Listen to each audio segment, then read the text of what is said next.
Okay, now we need to start developing the proximal map solution. So now that we know about convex functions, first order optimality, what happens when our, or at least part of our objective function, the thing that we want to minimize, our penalized risk, is albeit convex but not differentiable, right? So we want it to be convex, that's satisfied, but we haven't discussed yet differentiability. And this is the problem that we face in Lasso. Part of our penalized empirical risk, namely the empirical risk itself, is convex, usually. But the penalty and the penalty is convex, but it's not differentiable, unlike the square loss empirical risk, square loss based. So in order to develop a method, we need to introduce the idea and use the idea of subgradients and sets of subgradients, which we call subdifferentials. So first, let's define a subgradient. And this is an extension of the idea of a gradient, right? Why is it an extension? Well, let me come back to that in a second. So let's say that we have a convex function. A vector, let's call it v star, is a subgradient of our function f at some point theta star in the allowed set if the following holds for all theta in the set. F of theta is greater than or equal to f theta star plus theta minus theta star transpose v star. Now, why is that a generalization of a gradient? Well, if a gradient exists and f is convex, then we know that f of theta is greater than or equal to f theta star plus theta minus theta star transpose gradient of f at theta star. Right? So if f is differentiable, if this gradient exists and it's convex, then we know that it satisfies this, right? Now, we're saying this no longer exists. We'll have functions where this gradient doesn't exist. The function is not differentiable. So how can we generalize this? Well, let's replace this with some vector v star. That's how we're generalizing the idea of a gradient to a subgradient. So we call this v star a subgradient. Okay. Now, what is the subdifferential? Well, we give it this symbol of our convex function at the same point theta star is the set of all subgradients at that point. So this subgradient is not going to be unique. Right? We will find that there will be many vectors that satisfy this condition. Right? There are an uncountable number that satisfy this condition. And all of those vectors we collect them all together into a set which we call the subdifferential of our function f, and we write it like this at theta star. So the subdifferential of f at theta star is written like this. So it's the set of v star, we're assuming v is in Euclidean space Rp, such that this condition is satisfied for all theta, because that's the condition we require for v star to be a subgradient. So it's all those v star that satisfy this condition, right, at theta star. And we call this the subdifferential of the function at theta star. Now, the good thing about subgradients, unlike gradients, is that they always exist. And in fact, we can even extend them to non-convex sets, something called the Clark subdifferential and subgradients, but we're not going to look at that. So they're very flexible. They're a very flexible tool. Now, another important result, a function is convex if and only if it has subgradients at all values of theta. Right? Now, on the other hand, if a function is differentiable at some point theta star, then the subgradient is unique. And in fact, the subgradient is just a gradient. Because it's differentiable, we can define the subgradient as simply the gradient. It will be unique. There'll be only one vector that satisfies that condition, and that will be the gradient itself.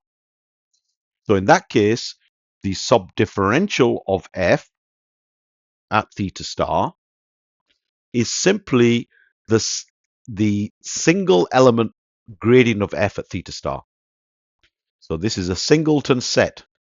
It contains only one element, which is the gradient of f at theta star.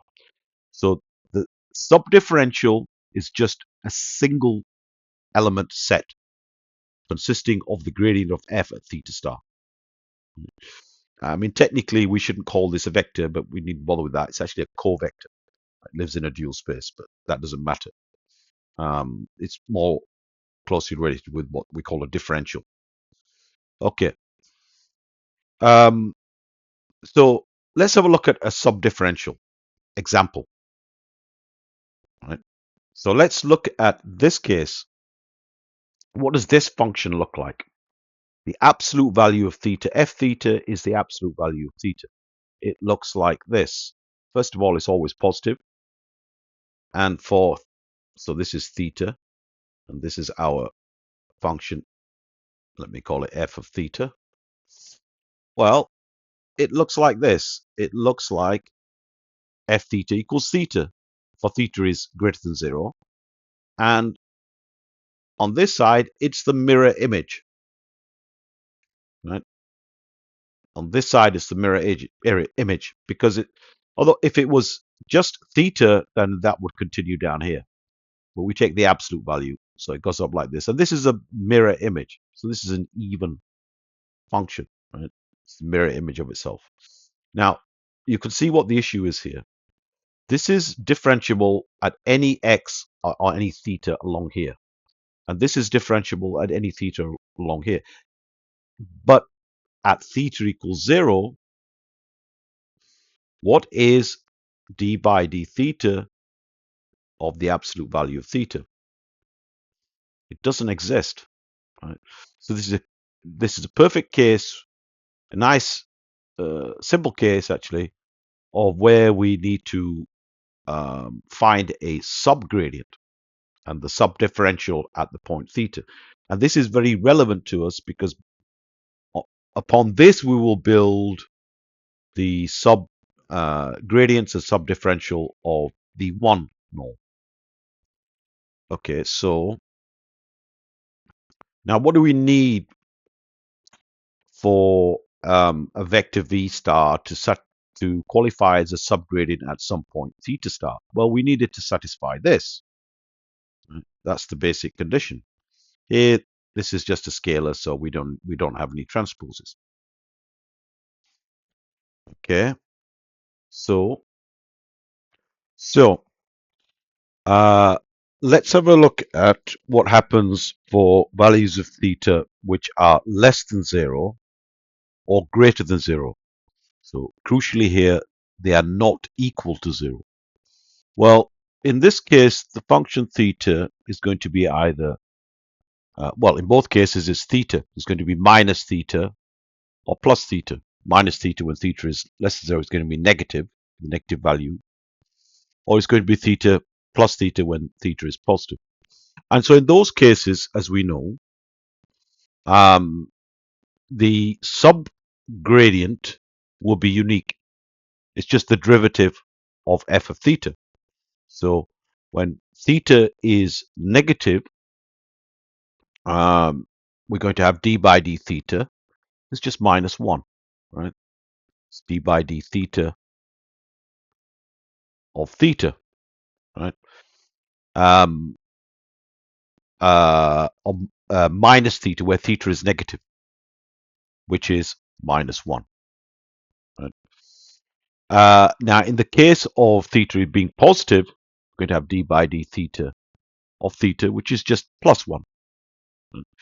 So in this case, our subgradient in either of these cases, theta is less than 0 or theta is greater than 0, Our subgradient is unique and it's just the derivative of the function.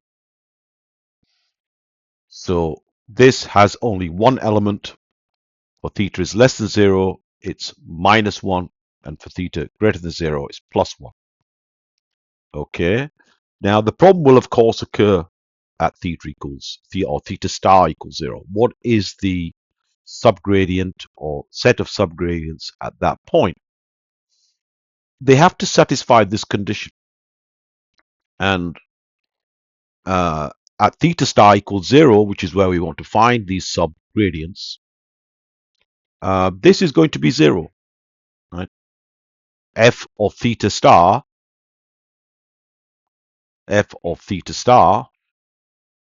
right, is the absolute value of theta star, and we're talking about theta star equals 0, so this is just 0, right? So this is 0, and this is 0. We're talking about 0, so we're just going to get v star times theta.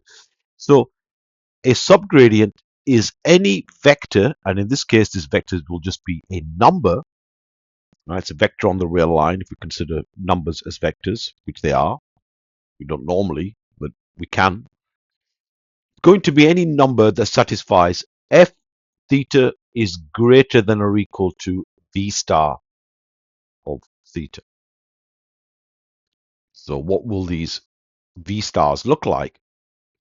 Well, this is the same as saying that f theta lies above this function v star theta, which we can call g theta. And for what will that be true? What values of v star?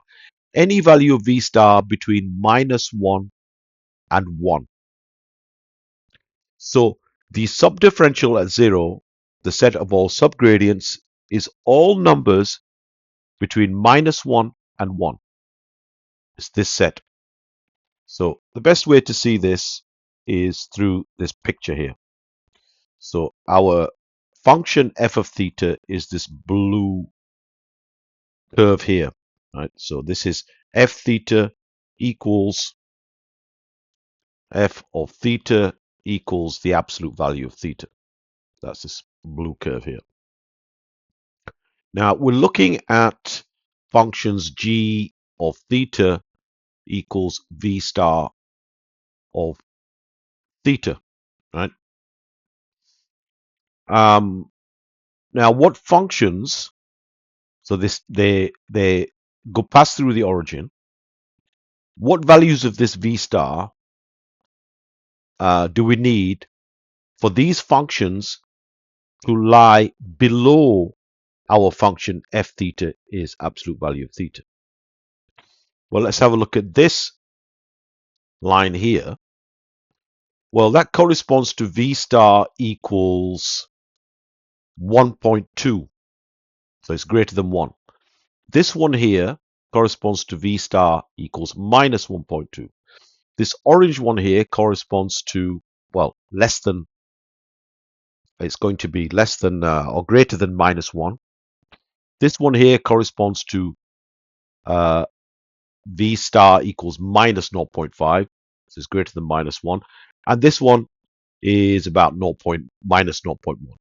On this side, this is 0.1, 0.5, 0.1. What will that be? That will be 0.5, and that's about 0.9. So what we're seeing is that all functions g of theta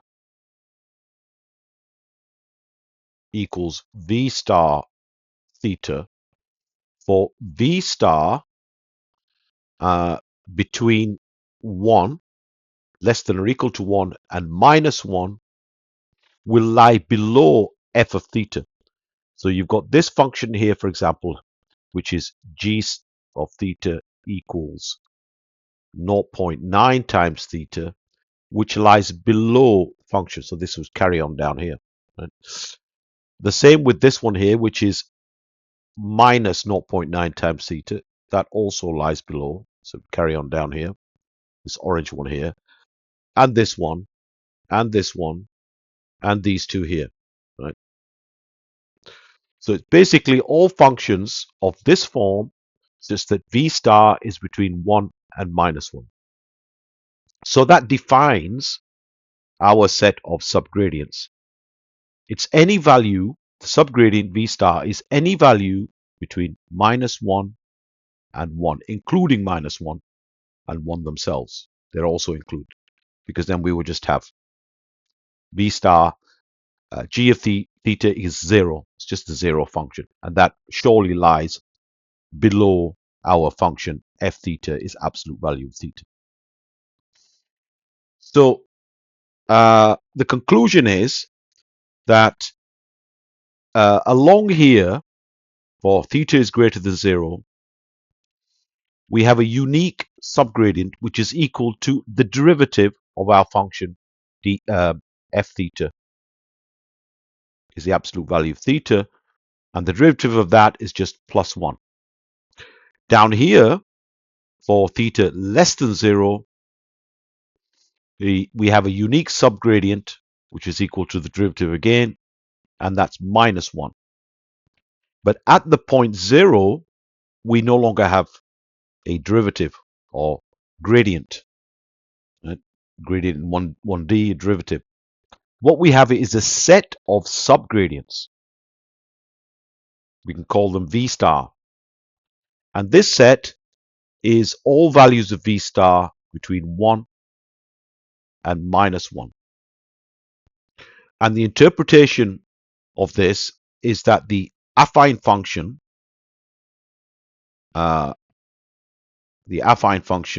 f of theta star, f of 0, because it's at theta star equals 0, plus V star times theta minus theta star, which is 0, f of theta is greater than or equal to this for all values of theta. And this is, that's 0, that's 0, so this just becomes V star theta. So f theta is greater than or equal to V star theta for all V star between 1 and -1. That's the interpretation. And that's a generalized idea of a gradient or derivative at the point theta equals 0. Now we're going to use this generalized idea in much the same way that we use the idea of an ordinary derivative or gradient to find the maximum or the minimum of the function. So that takes us on to how we work with subgradients. As I say, pretty much in the same way that we work with normal gradients. We have an optimality condition, a first order optimality of the one I wrote down before for convex functions. For any function f of theta, whether it's convex or not, the optimality, first order optimality condition, this is always the case anyway, it's a question of whether or not it's sufficient, is as follows. A theta hat is the minimizer of the function f of theta if and only if the 0 vector belongs to the subdifferential of f at theta. So rather than having the gradient equals 0 at the optimal point, at the minimizer, we replace that condition with the 0 vector belongs to the subdifferential, because this is a set of points for which we satisfy a condition that mimics that of a gradient, right? It provides a lower bound, a quadratic lower bound of our function, mimics that condition for a convex function. So this is the fundamental optimality condition when we are dealing with subgradients and subdifferentials. Now, why is this the case? Well, let's see, at least in one direction. If 0 is in this set, then from the definition of the subgradient, what do we have? We have f theta is greater than or equal to f theta hat plus naught transpose of the 0 vector times this, which is just f of theta hat. So f of theta is always greater than or equal to f of theta hat. This is true for all theta. So theta hat is indeed a minimizer. For a much fuller treatment of this, watch the optimization videos where I discuss this in much greater detail. So the key thing is we have defined a generalization of a gradient, number one. Number two, we've got some kind of condition, an optimality condition for dealing with subgradients. When do we know, under what conditions do we have a minimum of a non-differentiable function using its subgradients